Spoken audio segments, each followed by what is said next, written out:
शांति और आनंद में अनंत काल बिताऊंगा।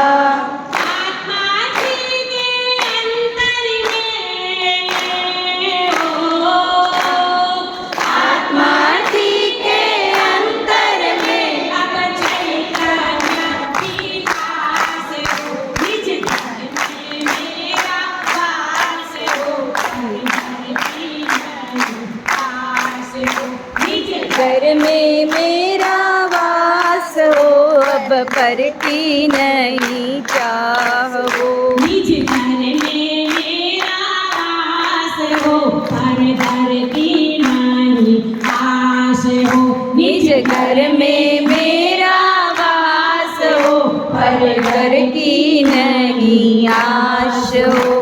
हम सब पर घर में ना भटके, हमारा अंदर में निज घर चैतन्य भगवान आत्मा